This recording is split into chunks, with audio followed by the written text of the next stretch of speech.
Welcome, everybody, to another week of Hockey Night in Australia. I'm your host, Sean O'Connor, and tonight I am joined by the lovely Courtney Kynaston. Court, how you going tonight? I'm here. Been sick for almost 2 weeks now, but I'm here and I'm pretty keen to chat. Excellent. Yeah, glad to have you back. Yeah, it's never fun being sick, right? And I'm a sook. And we have the returning Claire Collins. Claire, how you going?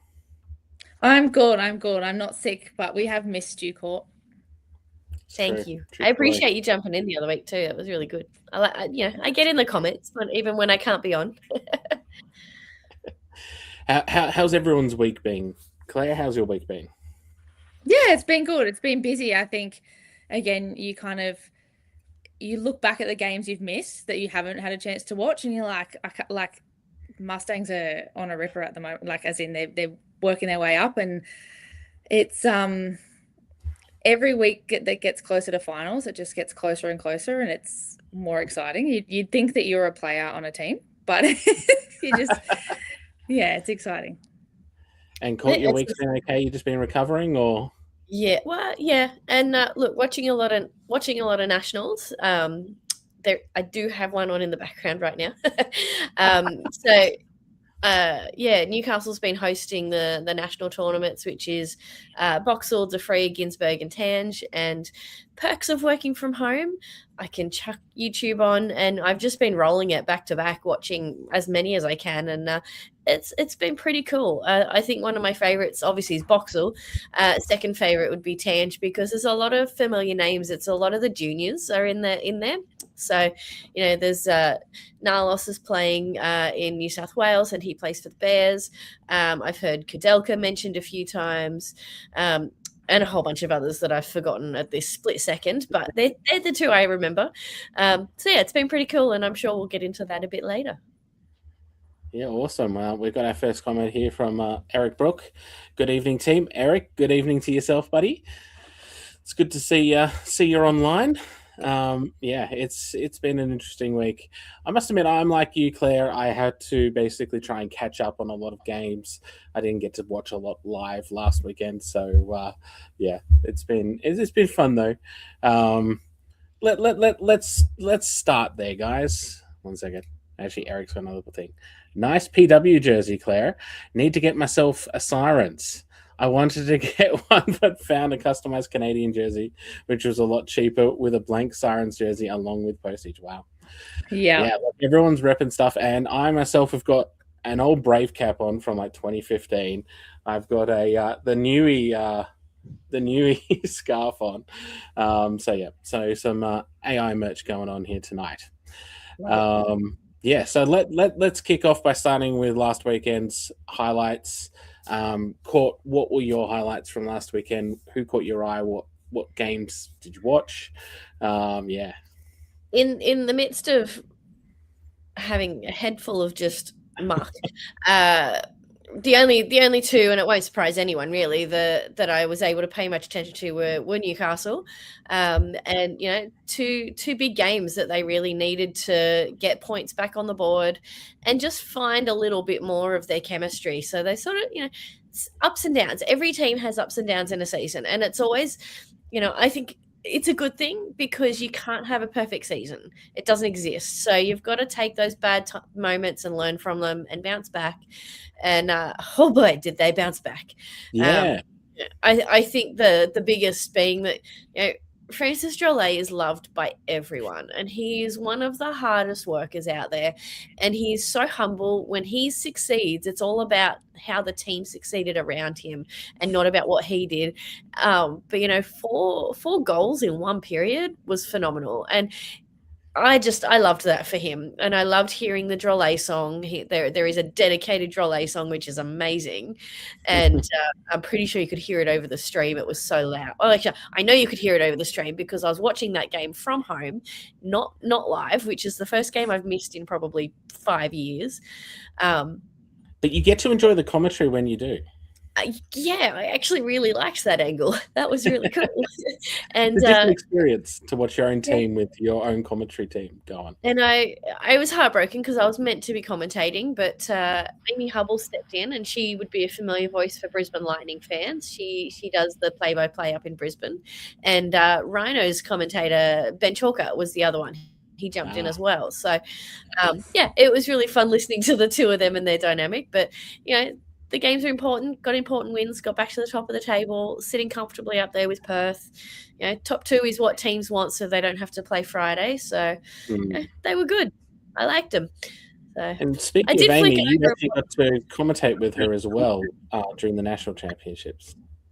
I did. I fangirl over my own team at times. So by that, it's just being part of Thought Fox crew. It's like I just love her. She's actually from Minnesota, and so she's got that accent. And as much as I love Australian commentators, and I want more Aussie commentators in our league, there's something about people with those accents that they're just really eloquent and they're clear, and like Eric Ballner and like even Sammy Mantier, like their accents are just such character to the commentary. So I really enjoy it. And yeah, during Boxall earlier in the week, in between being sick, I managed to get to the rink and do bits, and then I'd go downhill for a few days.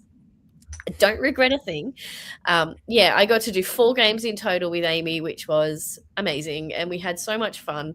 And we both laughed about how play-by-play is really her thing. Colour is really my thing. And it worked. So I loved it. What about you, Claire? What were your highlights from the weekend? What did you get a chance to watch? I think I was pretty chuffed that Perth got the win, their first home game after their trip away, which was good. But I also think that Mustangs getting back-to-back wins were great. And the North Stars. I think now it's just obviously the battle for first, and as you said, they don't play on the Friday.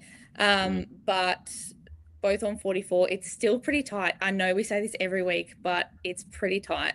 I got to watch Rhinos and Bears on Sunday, which was good.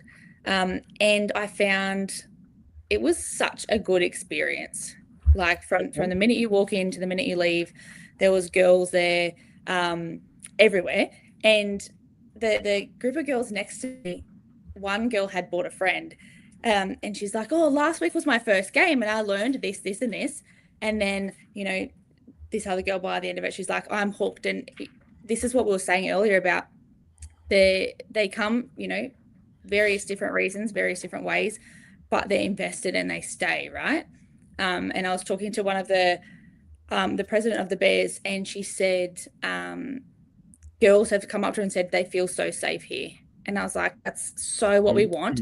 But these are the things you hope for, but you don't always hear. And so to hear those things and put on that great experience, like it's pretty incredible. Yeah, that's really cool.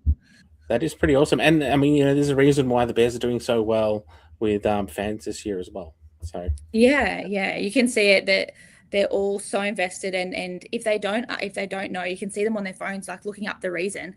And I was like, I love it. Like, I really, really love this. And this is how people do get invested. And this is like, if tickets to finals sold out in 15 minutes this year, imagine if this is the trajectory, how things are going to go for the whole sport. Yes. Well, we desperately need bigger venues then. Yes, look, it's a good problem to have. Yeah, 100%. And, it's been good to see, obviously there was a lot of money invested in upgrading Macquarie Ice Rink. It's not the cheapest venue to rent for any team at all. So it's good to see, though, that, those that are able to fill it up with fans and recruit money from that. Everyone creates a great experience around it. Yeah, I think both teams that are running out of there, they've got a great family of volunteers that are heavily dedicated and all want to see everything succeed. So they're working hand in hand together, and it pays off. Yeah. Got another couple of comments here. So Eric Brooks says, can we please get me an Eric Ballmer filter for my headset so I can sound Canadian like him? This is so good. That's very funny. Imagine the two Erics sounding the same. That would be crazy. And we've got Anthony here, banners on the wall. Courtney is getting ill now to be well for the run-in. Top job to all at Hunter for the national championships. Yeah, look, unbelievable work by everyone to put on such a big tournament, really, full of Huge little hours. tournaments. So, yeah. But I think they first did that a couple of years ago, and it was really successful. So I'm not surprised they're doing it again. Yeah, there was a 2022 was the first time they put it all together. Then 2024 was also in Newcastle. Last year, I remember, was in Perth. I can't remember where it was hosted in 23, but I remember last year was in Perth. And then, this year they came back to Newcastle. So it's pretty huge. It's like, it's big 12, 15-hour days. Then you get your extension and your bit of a blowout if they go to overtime, which goes straight to a shootout, or if for any reason there's a delay, then it's sort of a chain reaction that pushes everything. At least they go straight to a shootout. That will keep the time down, right? To a point, yes. To a point. But it's been pretty incredible hockey. Yeah. Yeah, I've seen quite a number of results. Big shout out to Doogie and all his coverage of the championships there as well. Like, keeping everyone informed of results and goals and that. Been really good. Yeah, he was looking after the Boxer women. That was pretty cool. Yeah. Eric here saying national championships has been awesome to check into. Diabolically big weekend for games. Pretty fun. And, great work for all. And then got William here saying, I can confirm being a volunteer for both Sydney teams are very welcoming to everyone. Yeah. Look, that's what I hear all the time from both the Bears and the Ice Dogs. Everyone puts on so much. It's so much work to put on an event. Like even just a game is an event, and every weekend. And everyone always has. Everyone goes in with the best of intentions. They want to make everyone's day a fantastic day. So it's always good to see. And Michael says 2024 was the first time IHA combined the four divisions into one. I could have sworn it was a year or two before that. Interesting. But the quality of hockey that's being put out, you could sit there all day, like you said, Courtney, and just the quality of hockey is unbelievable. Yeah, and Eric says 10 days, 66 games in total. That's a lot of games of hockey. But and you see, but you also, it's also fun, as you said earlier, Courtney, to actually see players playing in these games, especially the younger players who are playing, and then in a year or so time you suddenly see them in the A-Dub, and you go, oh, I remember them from the national championships. Oh, look how much they're progressing and how good they're going now. And it's been happening a while. There's so many of these games that I've watched and seen where I've heard these kids' names or I've talked about them on commentary, and then exactly that, a year or two later, they're playing in those higher levels. Like there's one I'll never forget. I remember the first time I saw Katie Meyer, who's Brisbane Lightning, playing in these tournaments for Queensland, and I remember saying to her, I can't wait to see you in the A-Dub. And a couple of years later, she came up to me and went, I don't know if you remember me, but I made the A-Dub team this year, and I've what you said to me.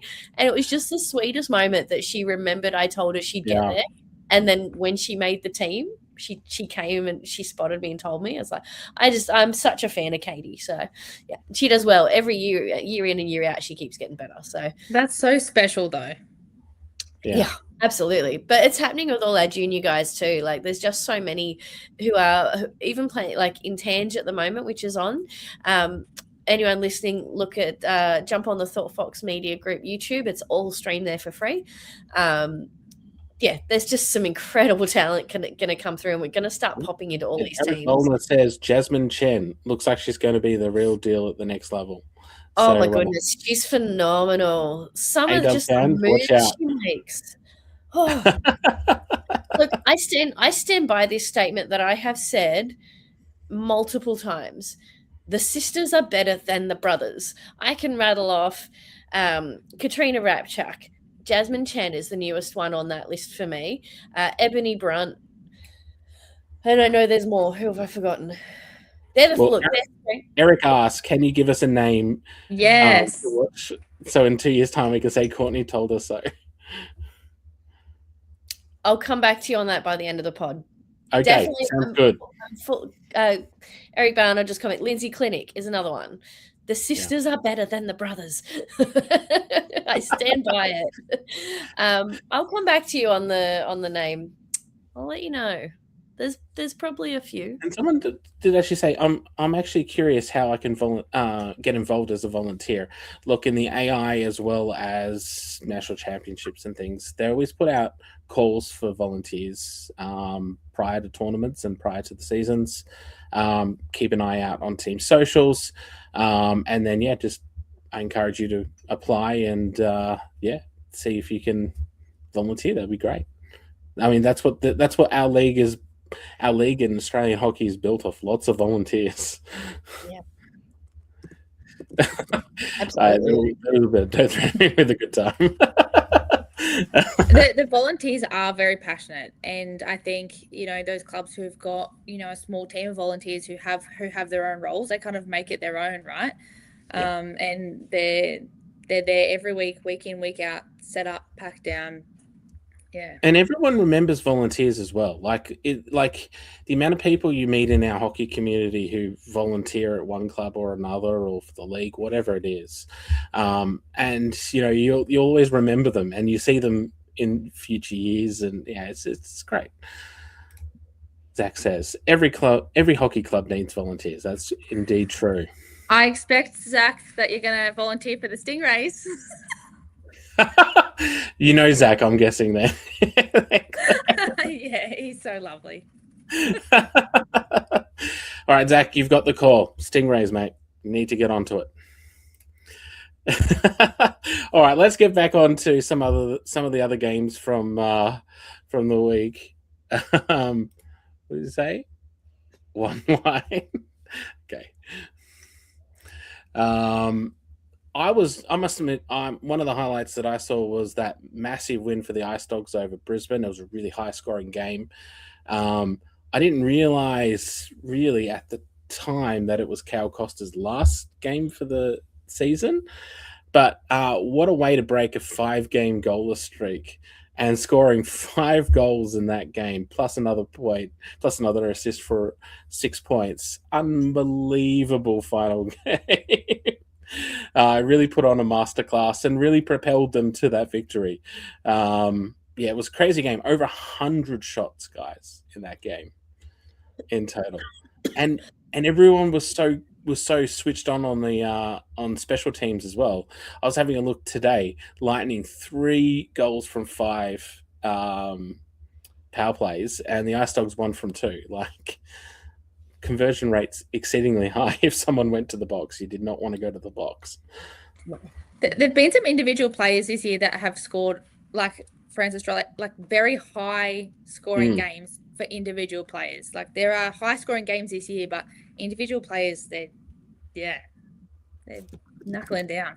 It has been true. Like, the number of players this year we've seen who've scored 4 or 5 goals in a game, it's quite unbelievable. I mean, Bastille the other week was one of those who scored 5 goals in one period as well. Like, it was in something.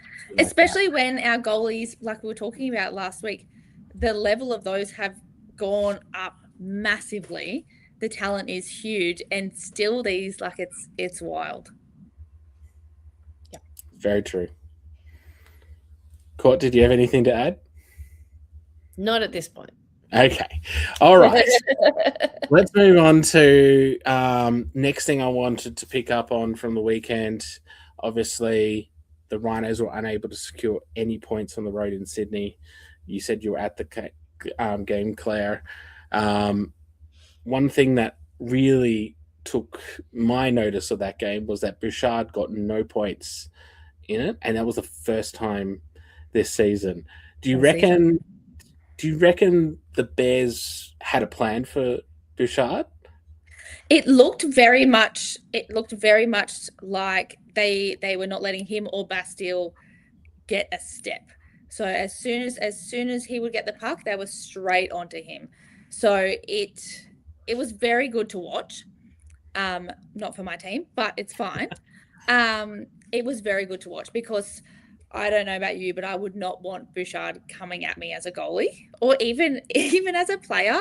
When he gets some speed, it's incredible. But yeah, they were straight onto him, so they didn't let him, get anything towards the line. So it's very. I'm not surprised, but I'm surprised it hasn't happened sooner. If that makes sense. He's a phenomenal player. And as we said, the older he gets, the more points he seems to put on, the fitter he gets, he's something to watch. But yeah, they were straight onto it, which does make it hard. Rhinos had a good third period, but yeah, just not enough time.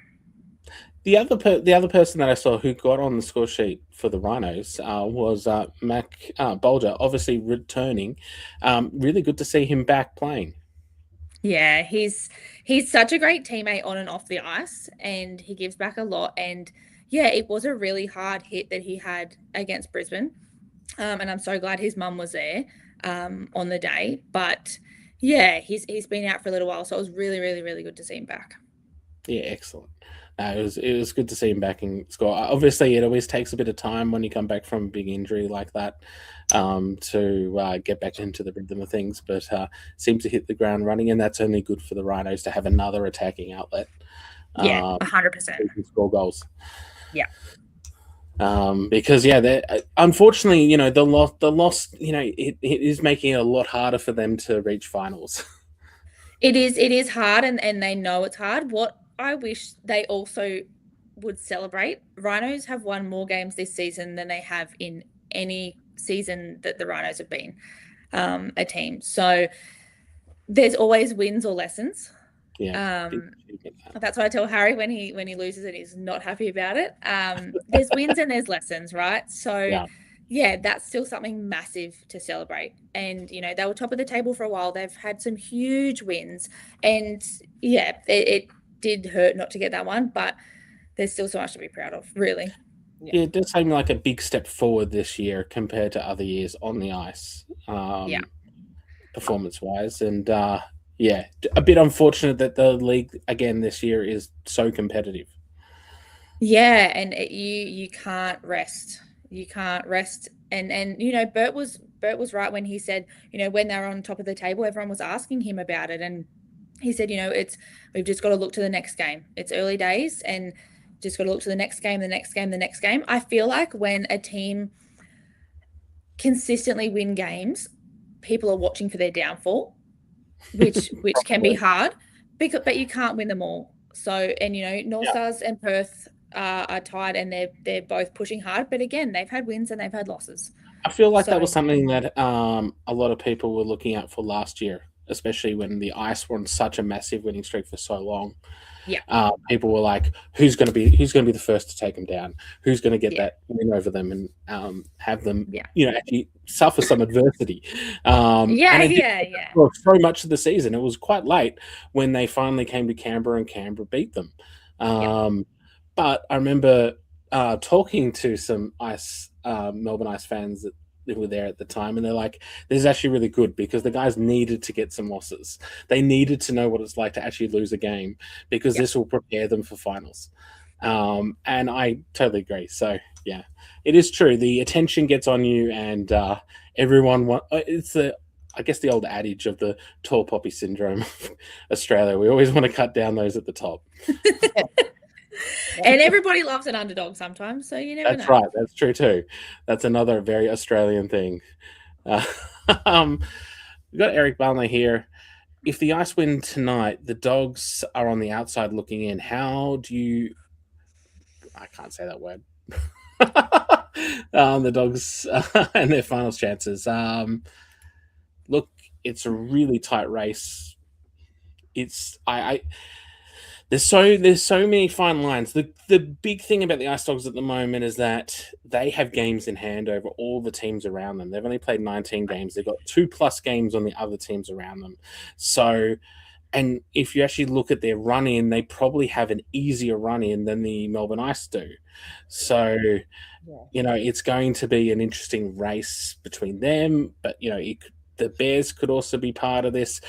Until teams start getting around the same amount of games, it's really hard to see what is the true state of play here. Yeah. But yeah, fun times ahead for everyone, I am sure. It's going to be, I think the derby tonight's going to be interesting. Ooh, yeah, we're gonna get onto that. Yeah, we got a kind of like comments here. Jackson says, Eric losing Costa makes me feel like the door really opens for the Mice to make the top 6. Look, they basically at the moment we're, it's not mathematically impossible, but at the moment we're more or less looking at 7 teams trying to get 6 positions. And yeah, one team's going to come out exceedingly unhappy of that. Yeah, but anyway, I know it'd be an interesting run-in. We got here. We got Anthony. Since their returns, the Rhinos have had their losing phase. Now the learning phase. We know what comes next if they persevere on a good path. Look, that's right. And they continue to always have good youngsters that they're always producing. Yeah. I feel they don't always stay at the Rhinos, which is another thing, but they're always producing good youngsters. Yeah. This year is no different. I've noticed a lot of teams this year have put their youngsters on a lot more. They're getting a lot more ice time, and you know what? They're running with it, and they're putting on some incredible hockey. Yeah, I totally agree. I think you even look at the Bears right now, who are in that mix to try and make finals. A lot of battling going on, and they're actually playing a lot of their youngsters in like their first and second lines. Like they're not just putting them in their low lines. They're getting heaps of ice time, and they're playing with imports and other really good players as well. So they're gaining that experience. You rise. Yeah. Yes, I don't know whether it was something, but yeah, Rise has done quite well with that team down in Sydney. Yeah, absolutely. Yeah. Emma says, I feel the Hashimoto injury and going home has stifled the Rhinos. Look, it certainly wasn't ideal. My understanding is that Hashimoto was never going to be staying for the entire season anyway. Him and Boyven were always going to be heading home midway during the season. It just accelerated that. Yeah. I think that the type of injury too would have just rocked the team a little, because it's not something you see every day. It's a really uncommon way to get hurt, and that can take its toll mentally on top of everything else that was going on. So yeah, and the chemistry as a whole team was phenomenal, and to watch again, they were together on the ice and off the ice, and everyone had bought in. And yeah, to see one of their own injured like that, there's been a lot of injuries, big injuries this year. I feel across the board. Yeah. I do. 1 second. I do like this. Sean gives up his chance of being on Guy Montgomery's spelling bee. Look, I would never be on there anyway. I'm the world's worst speller. So, and yeah, Lauren says, Rise of the Rhinos. And Eric wants to know, what is the team highest risk of dropping out, guys? Court, what do you think? If the Ice make it, if the Ice are to make the top 6. Look, it's a really hard call. I think the top 3 are performing pretty solid. We'll know after tonight where the Mustangs sort of sit, I think. But really, I think it's the Bears and the Ice Dogs that have the most to lose at this point, being the closest in points. And when you look at, like you mentioned a minute ago, games played, Bears and Ice are both on 21, so the Ice Dogs probably have more chance to come back from that if it happens. So I do think like Braves just on too much of a run to think that they'd be at risk, where I think just Bears and Ice Dogs are the bottom. They're 5th and 6th. They're the 2 that probably have the most to lose. Yeah.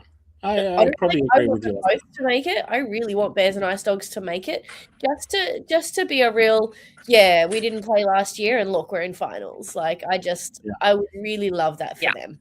Yeah, and I think as you say, I think the top 2 especially are quite ahead. Will have been quite ahead for quite a while. So I don't think they're at risk of dropping out. And the Brave do look quite strong at the moment, and yeah, I can't see them now dropping out of that top 6. So yeah, fun times ahead. But it was good though on the weekend to actually see yet again a change in the top position. So we obviously had Perth move up last week. This week we saw Newcastle regain the top of the ladder. Yeah, it seems to be if you perform on that weekend, you got a chance to make up places. Yeah. And everything starts to look rosy. If you don't perform on the weekend, all of a sudden you're like, ooh. Yeah, it does show though also that if you do have a slow start to the season, whether that be imports or injuries or things like that, you can still get up there. Yeah. Yeah. So we've got Peter here is actually sent in the comment. You win or you learn. You learn more than from your losses. Hello from Thailand. Hey Pete, hope you're enjoying Thailand, buddy. It's good to hear from you. Another Newcastle devotee. Yeah. I got Steve Muller here. This word's going to haunt you. Look, to be fair, there's no way I could have said it either. So Sean is not on his own here. Especially on like live on a show, right? Like, oh man, it can be tough. Anyway, let's move on, guys. The other thing I just wanted to quickly mention from the last weekend was kind of a devastating weekend for Adelaide. Yeah. That really kind of puts. I don't know. Do you see there's a way for them now to, recover their season? I mean, being on 7 points at 21 games, it feels a lot further away than if they were on 7 points at 10 games. Yeah. So, given the chaos that has ensued them all year, I don't know. Like, I think it's just another year for, Adelaide fans to just have to cheer them on in spite of knowing that their time's going to come to an end soon when we hit finals. And look, to be fair, I'm a Jets fan. I get it. Like until like this last season, Jets are always at the bottom. We're always losing. Like it's a really tough space to exist in as a fan. And full credit to them. They keep showing up. They keep selling out the arena. They keep coming and loving hockey. But I just think at 21 games, there's 9 games to go. They don't have the easiest run either. Like they've got North Star this weekend, and Newcastle needs the points. Like everyone needs the points. So Adelaide have a chance to create an upset.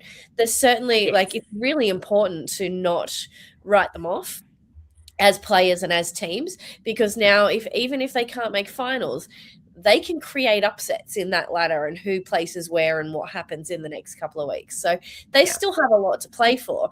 They can wreak havoc and have a lot of fun doing it and a little evil laugh afterwards. But you have a comment here saying that Adelaide are mathematically eliminated. I haven't done the calculations myself, so I will take that if Eric and Greg said that on the weekend. They will be in a much better place to know that than I am. But but if they are eliminated from the finals contention, I guess Claire, what do you see as being now would be a successful season for them? What should they be aiming to do this year, and what should they see as a success from this season? Because you don't want to just write off a season and go, oh, we'll just wash our hands clean, whatever. Correct. Yeah, I think, like Hort said, have some upsets, and we've talked about the mental game. It is such a mental game. If you're going in there thinking we're already out, then you're already on the back foot, right? I think if you were, go in there in a good headspace, you can create upsets. You can still shake up the rest of the table. And there's still, especially for whether it be young players or players who are planning on returning next year, start building that chemistry, keep focusing on that, because that was one of the things that was, harder and harder to build as the season progressed with all the changes. Start building that chemistry now. I'm sure people are already talking about, what imports are coming back or what team members are wanting to come back and things like that. Keep going, keep training hard all year. And, you're already a step ahead to hit the ground running next season. Definitely don't give up. Whether you make the finals, whether you're mathematically out of the finals or not, you've still got to show up, right? You can still upset a lot. There's a lot of movement in the top 6 that can still be had. Yeah, I agree. Court, what do you think? Oh yeah, exactly right. I think just sort of attaching to what I was just saying before Claire spoke with, the teams coming up against them still have to show up as well, because if you go in thinking, oh, this is we got this is an easy win, they will steal that win from under you. And I think Coach Noble said it the best to me this week when I interviewed him about last weekend, and he said, "You've got to respect every opponent you play, no matter where they are on the ladder. You've got to respect that they will show up and do things that you might not expect, and that's the premise of it all. It's like Adelaide could steal a win from Newcastle if they just come in flat-footed and don't play well." Well, Anthony says on here, yeah, Adelaide aren't just out; they're out. Now begins adrenaline's full chaos mode, which I guess kind of goes to that. They can be that spanner in the works, and they can really cause issues for other teams. And they have won, games like just recently. In fact, they beat the Ice, Melbourne Ice, which was a big loss for the Ice to drop those 3 points. So that made that battle to try and get into the top 6 just that even bit harder.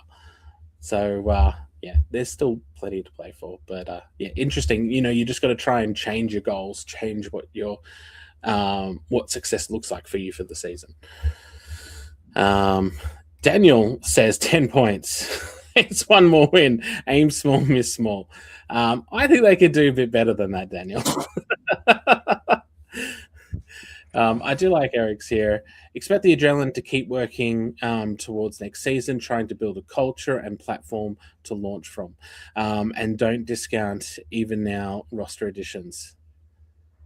Aw, look how cute the cat is. She was being naughty, so I had to go get her. Fair enough. We always enjoy cats and dogs on the show, so it's good. And Eric also says here, what if the Ice miss the finals by 1 point and they lose? Look, yeah, that's right. You never know how the season's going to actually transpire, and in this short regular season, points always matter. So Adelaide can play a big role. Carry yourself as a winning team. You see lots of teams, whether they walk in like they've won the game, and they walk out even if they've lost, they're still head held high, or they're still moving together as a team, and you can see it a lot. North Stars, I remember went and watched them, and they had a loss. Same thing. They're still out with their fans, which is what Adelaide need to do. Still out with their fans, still giving back to the community, still being a tight-knit unit as a team. Keep that for Adelaide towards the end of the season. You never know what will happen next season. Yeah, Eric Brooks says, as no doubt say tomorrow, adrenaline is a danger game for the North Stars, and they have been closer than the 117-2-3 says. That's right. Your league standings don't always tell the full story. I just look at the Rhinos, for instance, who, over the last little while keep losing games narrowly. And that then makes it really hard to make finals, because they haven't picked up those points that they were so close to getting. Always frustrating for fans, I know, but and teams, but they are. It is the way the cookie crumbles sometimes. All right, let's move into some of the other topics from the week, guys. Actually, first I just want to touch on, we actually did see a change in the scoring charts this week. Obviously, Bouchard's blank game meant he dropped down to third in the scoring charts, and Tanner Hops, for the first time this season, I think, has gone up to number 1. Interesting, Claire, you made this comment last week to me that so many of the top scorers are from teams outside the top 6. Yeah, and you just want them to have a win. Even Brisbane, Tanner Hops is playing incredibly, and it does show, though, that one player does not make a team. Yeah. It really is a team sport, and getting your lines right, getting your plays right makes a big difference, because without those top scorers, you don't know where those teams would be. So yeah, I'm glad Mackenzie's back. That helped the Rhinos, but yeah, it makes a big difference when everybody's scoring. You see Perth, you see Newcastle, they're having consistently, lots of different players scoring each game, and it does pay off. Yeah, I look back to like Canberra last year, for instance. They didn't have anyone really sort of in the top scoring list in the league, but they made the grand final. They had a really successful season in the end because they were just sharing the points around. Like anybody could score, but no one was particularly scoring all the points. It does make things interesting. There is a comment on here. Rhinos need Boyven back to come back. Look, I agree. He was phenomenal. Him and Hashimoto were both phenomenal. It would be so good to have both of them back in the league. And with the Rhinos, they made such an impact. But it's interesting. I was talking to Alex before he left, and he said in Japan he was in the bottom third of talent. And I was like, what do you mean? That is crazy. That is so crazy. It'd be good to get over there and watch some. Yeah. Yeah. And I did see that the Asia League's actually got a Korean team back now, which is really great. Awesome. So now they've got both Japanese and Korean. So I think that's really good for us as well as them. Yeah. Daniel does say Bush is doing out of defense too. What does he mean? He's going out of defense. Yeah, look, he's been doing heaps of the defensive work as well as attacking work. So yeah, and he also says, the great thing about the AIHL is that anyone can win on their day, which is something very true in our league. It's also true of other leagues too, but I do feel like you don't know what the score is going to be going to a game here in Australia at all. And I like this. Pete says North Stars need to give Monty a start. Chances are it's tomorrow versus the Adrenaline. That means North Stars need to play a top game in front of him. Look, that'd be really cool if Monty gets a start. That would be really cool. He's a really good young goaltender, so it'd be really good to see him get some ice time. I wonder if maybe not necessarily the start, but if we have a really good start to the game, if they bring him in for like the second or the third, like maybe if we've got a good lead, he might get a third period. That would be really cool. Yeah. I would assume, yeah, as much as a start would be awesome, I would assume that coach would probably want us to have a bit of a lead first, a bit of a buffer, so that you're defending a lead rather than chasing one. So yeah. Yep, I totally agree. Yeah, it could go either way. It just depends on what he wants to do. I'm sure. Coach Noble knows what he's planning and what he wants to do. I did actually just want to comment on the back of Daniel's comment there about the good thing about AIHL is anyone can win. I think that's such a big thing in our league, and there's a few different areas that we've commented on over the years. Like I know last year we would say a lot that the league was getting so much better. You couldn't run 2 lines. You had to run a full 3 lines against your opposition because it just wasn't possible to do 2. That's especially relevant this year. And then on the back of what you're both saying about people scoring, in those 3 lines, you have to have the depth of scoring so that it doesn't matter who's out. If an opportunity happens, you've got people that can capitalize. So it's just, I think the league is getting better and better because of that. So it's interesting. Yeah, and in the end, as well, 4th lines as well. It's always handy if you've got a 4th line you can also put onto points. Yeah. That's always very helpful for you, for your team. And is one thing that struck me on the weekend game was in the Adelaide commentary. Greg Oddie, who obviously is a AHL legend of years past, was there right from the beginning with the Adelaide Avalanche and then the Adelaide A's and Adrenaline afterwards. He made a comment in that commentary about, oh yes, and I remember back in the day when it was just 15-minute periods the whole time, and now they're like 20-minute periods.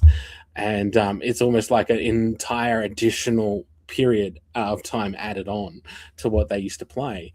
And And you go, yeah, and that's why we're seeing teams running more lines, playing a lot more kids, because there's a lot more ice time to fill, and you need to have that depth. You need to be able to give guys rest. You can't just play one or two lines and expect to be successful.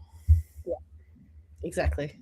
Like there's moments for it. There are moments where it calls for it. Like if a team's trailing by one goal and you're in the last 5 minutes, I've seen teams will roll their first and second line because they really, really need that extra goal to equalize, and that's a moment for it, but not an entire game.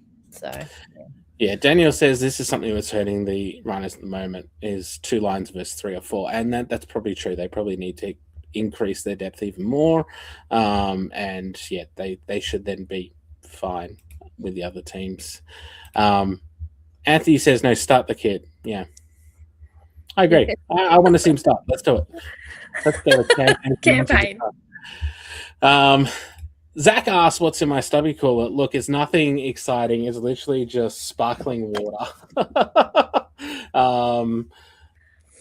I do want to give a shout out, though, to Jeff, who got these made and sent them over. Fantastic to have some Ice Hockey Media stubby holders. But, yeah, I will be having a beer after the show. That's for sure. Not the moment. I did when I was on holidays. I did have a beer during the show, but I'm not prepared to do it tonight.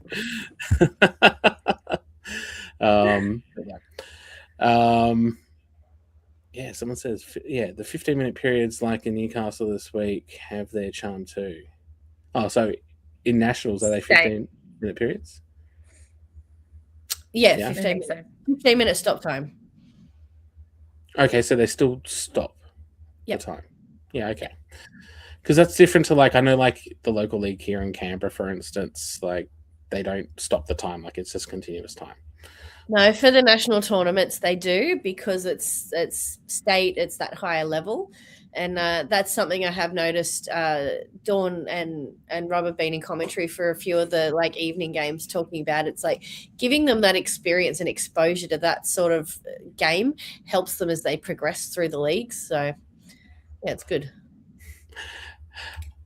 He says, I will not have a beer after the show because it'll be 10:30 a.m.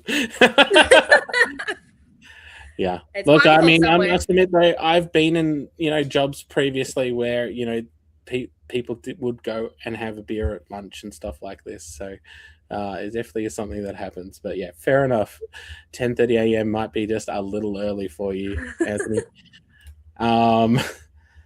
And have all the ice games sold out for this season? I have no idea. I imagine probably. A lot of teams have. I can't think off the top of my head of them, but a lot of teams have. Court, I think you were telling me that the North Stars sold out of tickets ages ago. Yeah, it was early mid-June, and the rest of the season was sold out. That's so exciting.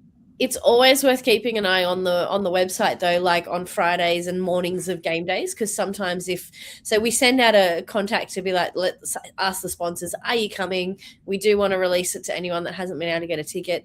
Every now and then we'll get a couple of seats open up. It's rare. It didn't last week, but it did the week before. So it's hit and miss. So you've heard it here first.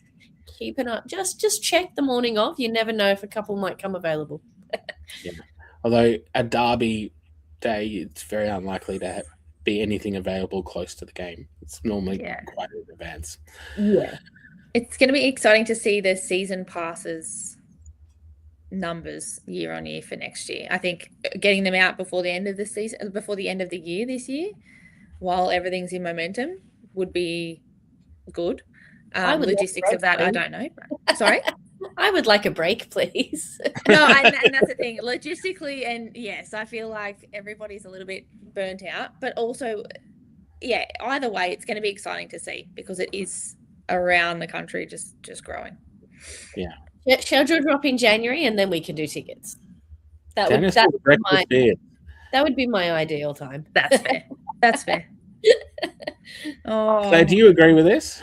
He's not actually a big drinker, so not really. So that's funny. Only in Bavaria. That's the only time I think it's acceptable to be having breakfast beers. I do remember one day Daniel was in the army for 16 years, and Anzac Day was always. I remember one day we were home after having many beers by 9 a.m. Home and in bed by 9 a.m. Wow. So that's probably the last breakfast beers. That's fair. Peter says 10:30 a.m. is gin time, beer from lunchtime. Look, if you're in Thailand, mate, you're on holidays, go for gold. But we do have Doogie who's joined the chat. I've been booted from Hockey Night in Australia, but I'm okay. There is a replacement. I love you. He's a busy man. He's a busy man. He is. So. But I feel like we're always all very busy when it comes to hockey. During hockey season, it seems to be non-stop. Is it ever? Yeah. All right, guys. I do want to ask a question here. How do you reckon Cal Costa leaving to go back to the Czech Republic is going to affect the Ice Dogs for the remainder of the season? I know there is this kind of talk that if they make finals, he might be able to come back for finals, though I did hear that same thing last year when he was with the Brave and he didn't get to come back for finals. So I'm not holding my, I don't reckon it's going to happen. So, what do you guys think? How is this going to affect the Ice Dogs? I was like, caught you going. I think if they band together and really kind of lean on each other, it's going to be fine. I'm a big believer. I've said it before. One player doesn't make a team, and it does hurt. It does hurt when somebody like that leaves, especially on the short road left to finals.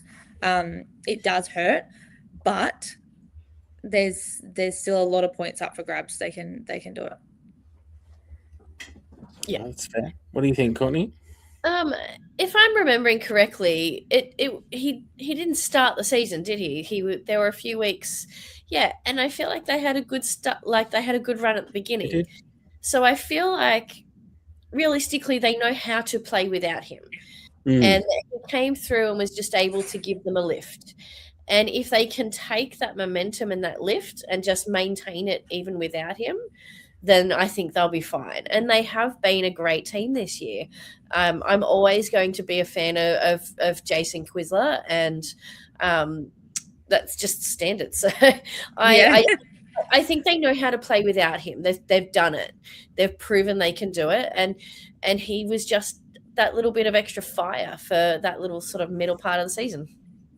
It's always exciting though when he is in town, is playing games, because he's such a great talent, and you're seeing that, like, this year was his highest, goals, points that he's put on in the league. 49 points in 16 games is quite phenomenal for a local player. And we've been seeing this building. Like, he's an electric player to watch. So it is hard to replace him, but I agree. Yeah.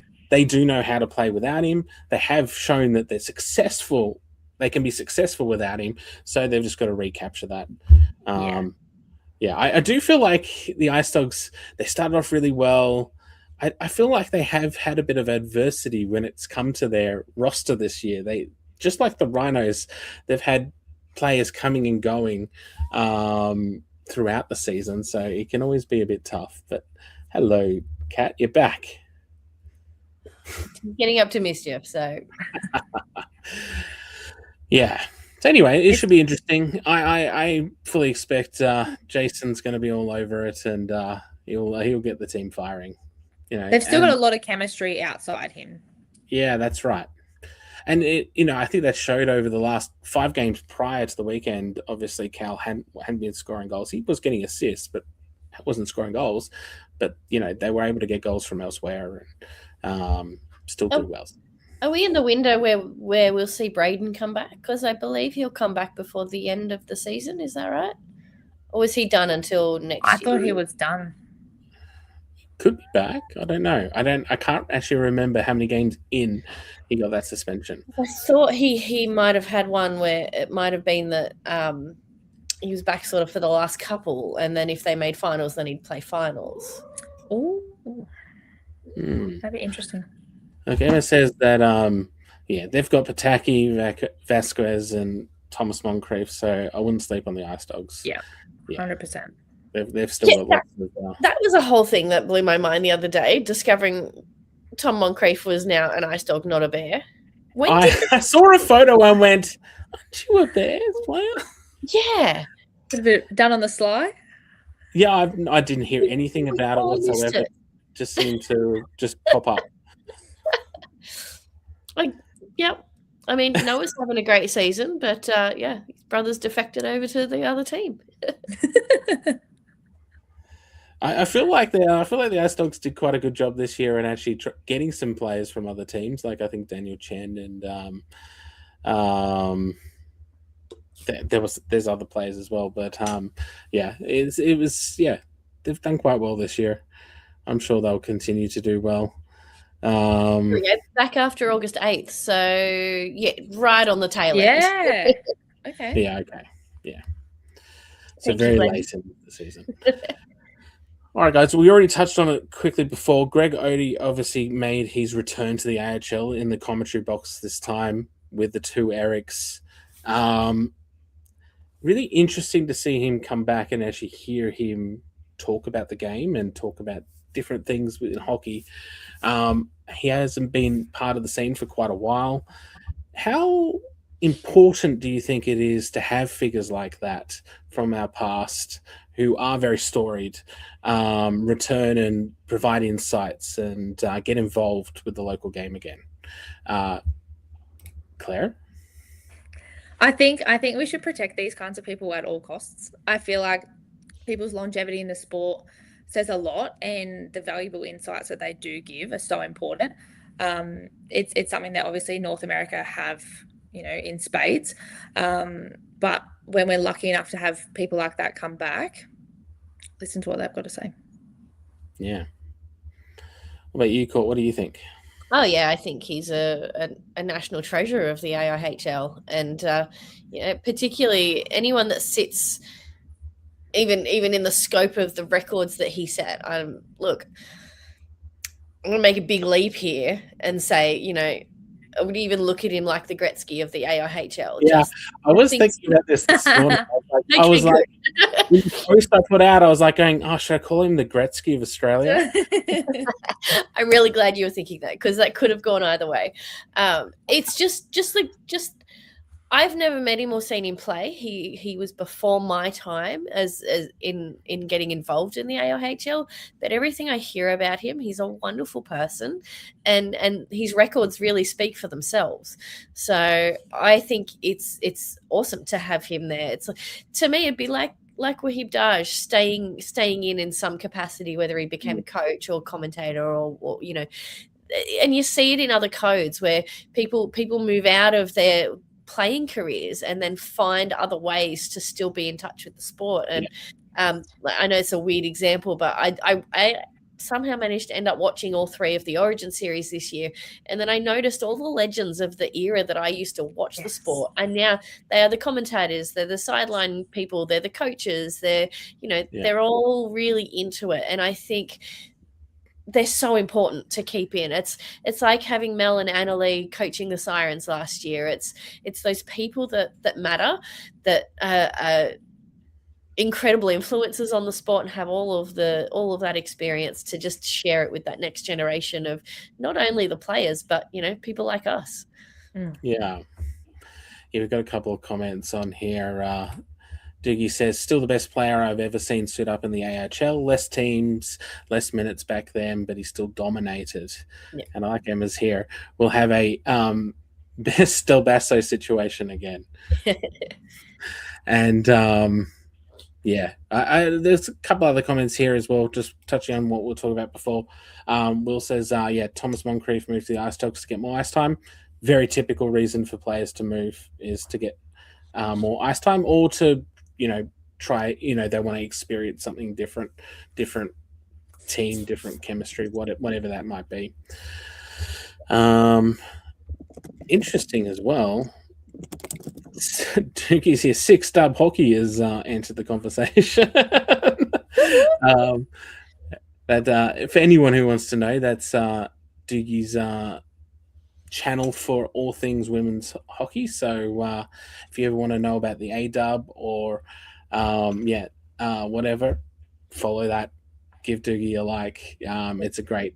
Great. He has a good website up there with lots of articles, and he's good on the socials. So always great to see. All right, let's move on, guys, to the Melbourne Derby, tonight's game. How great is this going to be? In just under half an hour, kicks off at O'Brien Ice House. Court, what are you looking forward most to tonight? Mustangs winning. That is a big call, straight up. And I really hope it doesn't backfire on me, which it has occasionally on this podcast. Look, I think the Stangs are on fire. I think they're having a really good run, and if ever there was a time for a derby, it's now for them to really put up a really big effort. So, Ice fans won't love this, but I would prefer the Mustangs over the Ice in finals. So, Mustangs can get a win tonight. That's a solid step in that direction. Fair enough. They are some fighting words right there, I must say. That's okay. That's what's going to happen, right? No, that's fair. I like it. You're putting it all out there. Claire, what do you think? What are you looking forward to tonight? I'm looking forward to the hope of not 140 penalty minutes like there was the first derby. That will be a win for me. But I would go Mustangs. I think Erdogan's out under suspension as well, which hurts the Ice. Yeah, it's a big loss. He's, it's strangely enough this year, unlike last year, he's not scoring so many goals this year, but he's assisting like crazy. He's there. He's he's up there for their points, but so to have him out is a big loss for them. Yeah, I think it's not the game to be out, that's for sure. Yes, especially for one game, because he was that incident was a pretty naughty incident last week. So it's silly to do that and get out. But his incidences always are a bit naughty. So. They can be. Not gonna lie. But yes, supposedly a very nice person. Yes. To talk to. I've never talked to him, but yeah, he's lovely. He's lovely. Yes, he started off at the Rhinos, right? Yeah. He had a season with the Rhinos. He still gets along great with everyone. Him and DJ, who used to play for Rhinos, are really, really close. Yeah. Oh, that's good. Oh, anyway, interesting enough, as you said, the Mustangs have been on fire coming into this. They've won 4 games in a row. Doogie says that I have jinxed the Mustangs. I vehemently don't agree with that. I think about both the Mustangs and the Ice coming into this. I found this for a whole while thing they were about winning us every second game. People is ridiculous. Nothing we say has any effect on what happens in a game. I agree. Clay, what were you saying? Sorry, I cut you off. No, not important. I felt for a while Mustangs were winning every second game. I feel like they were having a win and then they were having a loss, and to have some consecutive wins is really bolstering their spot on the ladder. So it'll be good for them to have another one. It'd be interesting, but equally the Ice are coming into this with good form too. Yeah, they split last weekend, but they still got 4 points against the team that was top of the ladder, and they have won 8 of their last 10 games since the last derby. So, it could go either way. I feel like, it'd be interesting. I don't know if Booth will play, for instance. He's obviously been out for a couple of weeks now. He got injured before. I think it was one of the ice hockey classic games. So I don't know if he's going to be on court. We got a message in a messenger chat, which I could just sort of see. There is a confirmation that he is playing tonight. He is playing. Okay. Well, that does that does play a factor in how the game's going to be played out. Yeah, 3 players on Booth. But that's a massive boost for any Ice fans out there. To have Booth back, because he's obviously a big player. He was obviously missing last weekend in their trip to Perth. But they did have a lot of their other big guns up there, and they'll be back out tonight. Coming into this game, obviously, the series sits currently with the Mustangs leading 2-1. If the Mustangs win, they'll win the series. They haven't won huge amounts of series against the Ice over the years. If the Ice win, they'll obviously draw the series 2-2 by the end. But what's interesting about this is that if the Ice lose, it makes their chances of making finals that much harder. Mm-hmm. If Mustangs win, at least for overnight, they'll go top of the ladder. Yeah. And just a few weeks ago, they were down in 5th. Yeah.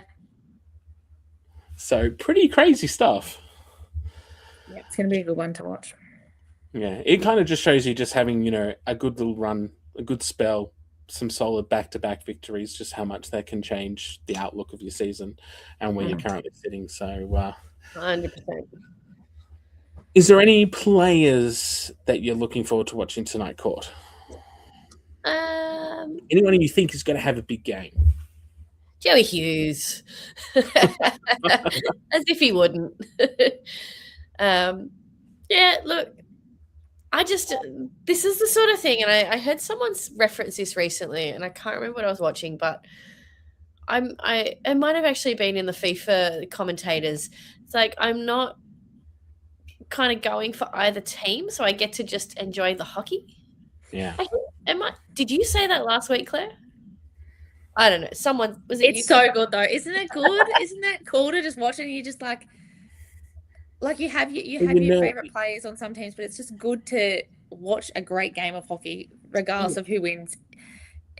You have your favorites, but I think I'm not a not Perth fan, but Perth isn't my favorite team. But I just love to see them win. Yeah. I just, everyone on there, and I've never met any of them, but they all just seem so lovely and they just play clean hockey, and yeah, it's good to just watch, right? Yeah. Yeah. Well, someone's looking for everyone to be on their best behavior. Doesn't often happen, but it can. We'll see how that goes tonight, especially with Joe Hughes playing, I think, unless he's injured. I don't know. I haven't seen any team sheets yet. I'm sure people will. Andrew's commenting in. He's at the rink. Go Ice, go. Look, Andrew, I wish you all the best for tonight. I'm sure. Get your flags out. Yeah, I'm sure. I'd love to see, just that whole place just going off with the fans. That would be fantastic. It's always a great experience to watch the Melbourne Derby. To be actually in the arena, whoa, that must be something else. Yeah. Because I've never been to a Melbourne Derby. I've never been to a Sydney Derby. I know how are Derby games? Obviously, you guys have had Newcastle and the Rhinos. How are those games to attend? I think they're building up. I think every year they get a little better every time. So I love it when the Rhinos fans come in the building, because there's just, everyone has fun. Everyone has a good time. I have to say though, I love the acoustics in arena, because there's like metal plating or something in the grandstands. So it takes very little effort with your feet doing this to rumble through that rink, and it's so much fun. Those Derby games get very packed, and like you were saying a few weeks ago, Sean, seeing more people in jerseys, there's just a sea of blue and a sea of red, and I haven't been to a Melbourne Derby, but yeah, every year the derbies I've been to just escalate in a good way, but the banter is always friendly, and that's something I have noticed, especially at Newcastle. There's banter, but it's friendly and it's lighthearted, and it's pretty cool. Yeah. That's awesome. I love that. That's the perfect kind of thing that you want to build, right? You want to build like fun derby games where it's not just like hatred, like tribal hatred. It's you've got your team that you're going for, but everyone can still have a great time together. And as you say, everyone banters and does all that, but yeah, it's good. Someone here though doesn't want either team to win. I don't know Antonio, if that's ever going to actually happen, mate. Someone needs to get victory. I'm afraid you're probably going to not succeed with this. Unless it's in finals, and then it's a clean slate. I do like Doogies. I'm hoping for a night filled with rainbows and glitter for old mate tonight. I'm sure that will resonate with some fans. And Michael's giving us a good alert here. Vic versus ACT and Tange game. Atom's playing with 5:40 to go in the third. Look, if anyone wants to put on YouTube to the side, go do that. That'd be great. But, stay on with us as well. That would be great as well. How that man has time to jump on this when he's doing AI. I know, right? End state is wild. As a Bears fan that lives in Melbourne, the Melbourne Derby, Sydney Derby, partially because until the season, Bears have dominated that derby for a long time. So Melbourne Derby over Sydney Derby. Yeah, it's interesting. That probably does play a part of it. There was a period of time, though, where the Ice were very dominant and the Mustangs weren't as good, and that meant that the Ice won a lot of the derbies. But, we have seen that change, and that's a great thing about our league as well, and we're seeing that this year with the Ice Dogs as well. It really does, I guess, spice up those derbies a bit more. Doogie says the fact that they let Andrew into a Mustangs home derby is a travesty. I think it's great. I think that's one thing I love about Australian sports culture. There's lots of things which I don't love. Like, I don't love how quiet a lot of Australian fans tend to be at a lot of sporting events here. We don't have like a chanting culture or tifos or anything like this. But one thing that we do have is that people can just be together. You don't have to be separated into different areas. And most of the time that's okay. And everyone gets along, as much as they might be supporting the other team. I think it's great that Andrew's there. Sorry, Diggy.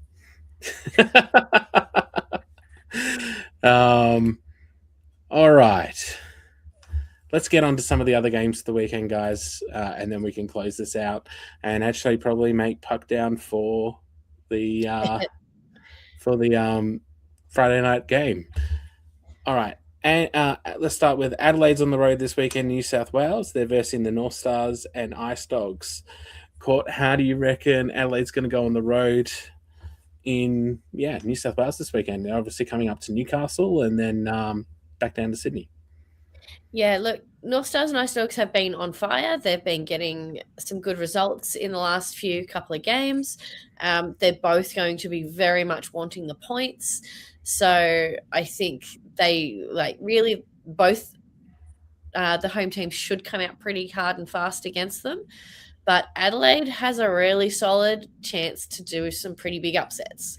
So to not only knock North Stars off the top spot and give Perth a bit of breathing room, but to potentially put Ice Dogs top 6 at risk. So that kind of desperate hockey can mean that they are hungrier for the puck, that they want it more, that they shoot more, that they put their body in the way more. We might see some physical games.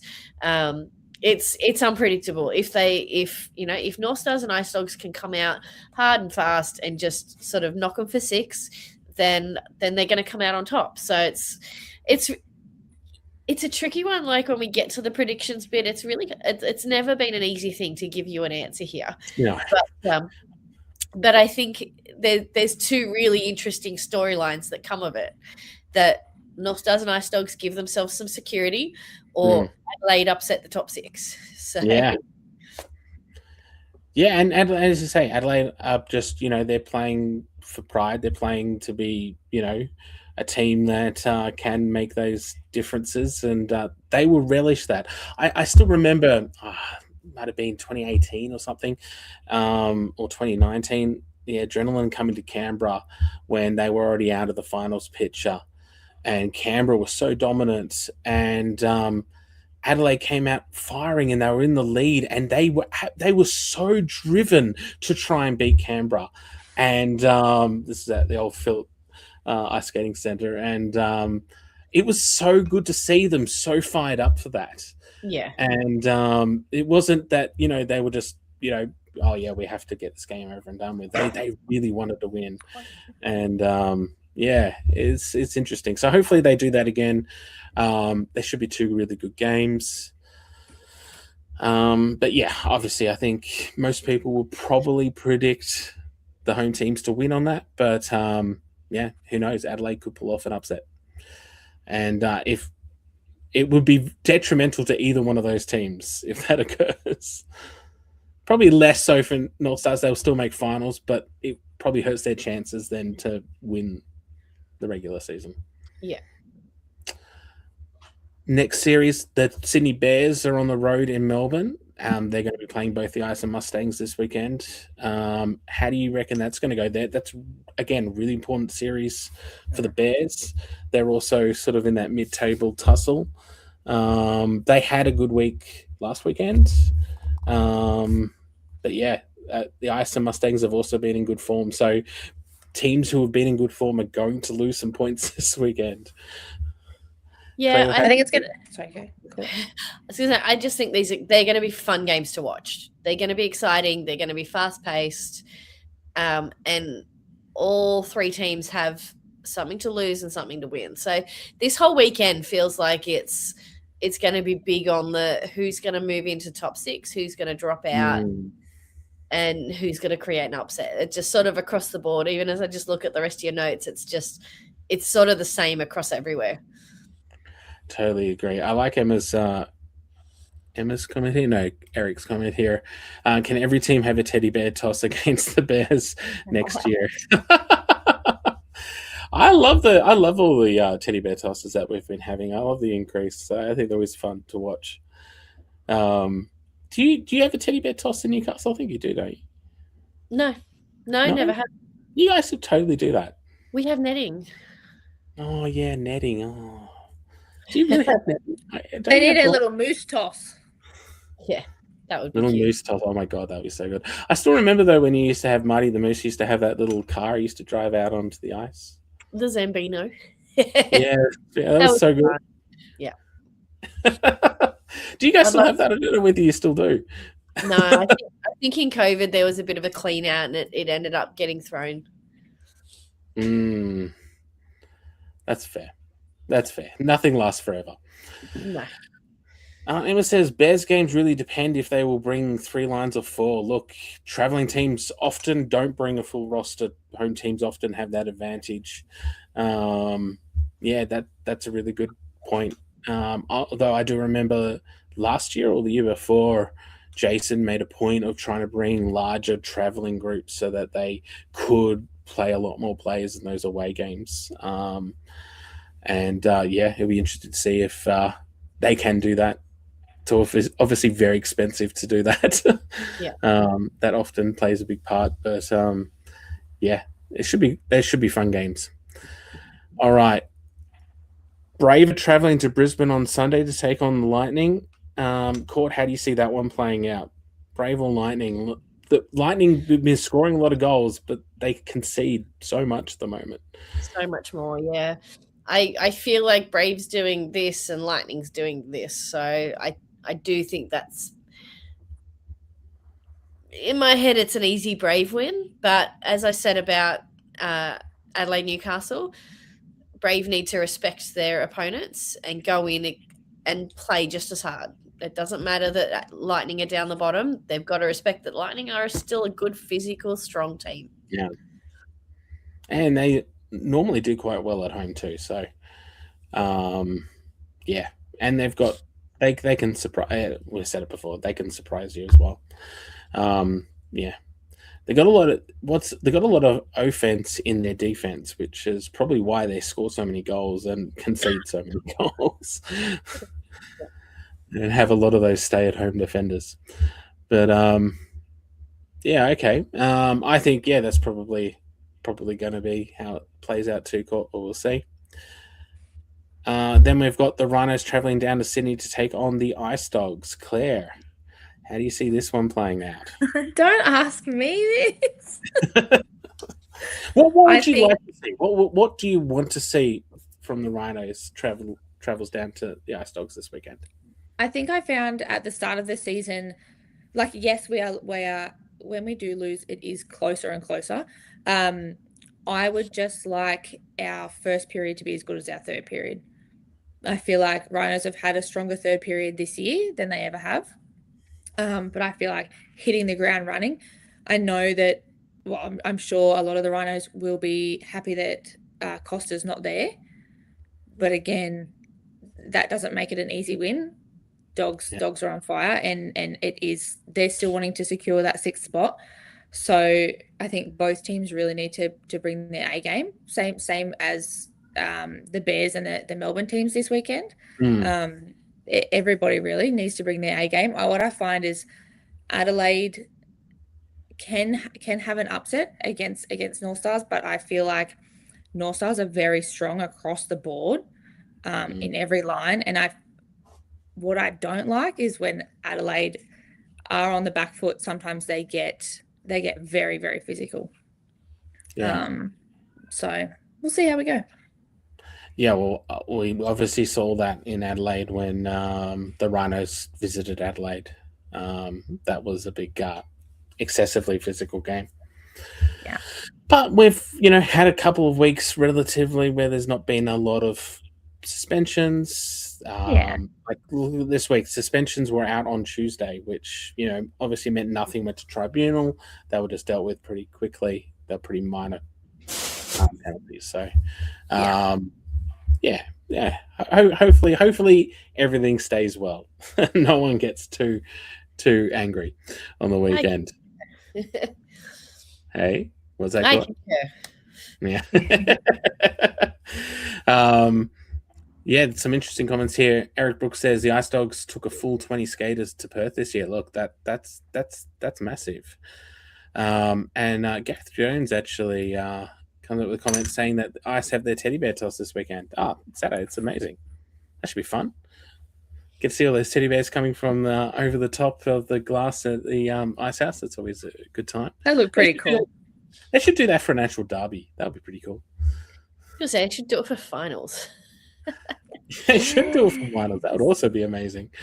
Let's do you sound here. Looking forward to commentating both Ice Dogs home games this weekend. Big opportunity for the Ice Dogs to lock themselves into top 6. Yeah, look, if they can get the points, they're going to be there. I think it'd be really hard to see them get knocked out. Obviously, if they can do that and the Ice lose tonight, that really helps them as well. So I'm sure there's going to be a lot of Ice Dog fans going for the Mustangs tonight, as well as anyone on that sort of bubble. I'm in the center of the table, but we'll see how it all plays out. What else we got on here? Bounce on the wall. Very interested to see Dogs versus Rhinos to see how Sydney adjusts without Costa. Otherwise, should be a cracker of a weekend. Totally agree. I think they'll be okay without Costa. Yeah. But I'm also interested to see how Bouchard comes back this weekend after his first no-point game of the year. I think he'll be keen to get something in the back of the net after not last week. That's right. I actually thought he was going to go the whole season and score points every single game. He was having, I mean, he's still having an amazing season. But but still got on the score sheet last weekend, and he's doing really well this year too. So, the speed and the presence, it's great. I just want to jump in real quick because I've got the derby on my TV in the background. It looks like they just had Danielle Butler, who was the captain of the women's Boxall team, drop the puck for the game. So she's flown home. So I love that. Boxall and Defree played first, and Victoria won both their divisions. And I'm pretty sure, if I'm looking at it right, that was Danielle Butler just dropped the puck for the game, which I think is awesome. That is very cool. That is awesome. Wow, amazing. Eric was just making the comment of the 65,000 goals that Julian Frederick had earlier on his EP earlier in the year. He needs to score that this weekend. Look, that would be the most amazing thing ever. But That should be Eric will good. never let that die. He will He keep won't. bringing that up, so we will always remember it happened. That's right. It's going to be in the lore of the AIHL forever now. Julian actually had a good week the other weekend too. He actually scored a few points, and he's had a good year overall. And I think guys, I think that's all I've got for us to talk about tonight. Court, any final words? Look, as always, thank you everyone that's been in the comment section, that engages with us on live on the podcast, and particularly that jumping in the chats and the comments on our posts. Head over there. That's where you'll see standings, updates, scores, all sorts of content in there. And we appreciate your support year in and year out, because you are who we do this for, and for the players, and we appreciate you all. Fantastic. Thanks, Court. Claire, any final words? I told my daughter I'd say this. She has this big thing on YouTube where she tells people to like and subscribe. So I said I'd say that for you guys. I love it. love that. That's very cute. But no, it's going to be another great weekend of hockey. And I feel like week in, week out, everyone in the comments, they're so excited. And we can't do this without you guys, and it makes the world go around. So it's pretty exciting, especially as it gets closer to finals. It really makes the show as well, having everyone commenting and everyone at the games enjoying the hockey. Like it really, it's exciting. Otherwise, what could otherwise be a sort of a bit of a drain, and a bit of, like, by this stage, you can be like, oh, there's so much, I've done so much work, there's still so much work to be done. You can get a bit down about it, but seeing everyone engaged and happy and excited, it really energizes everyone again. Yeah, absolutely. Anyway, all right, guys, thanks for another great show. We'll catch everyone next week. Go out and enjoy the hockey and enjoy the Melbourne Derby tonight. Hell yeah. See ya.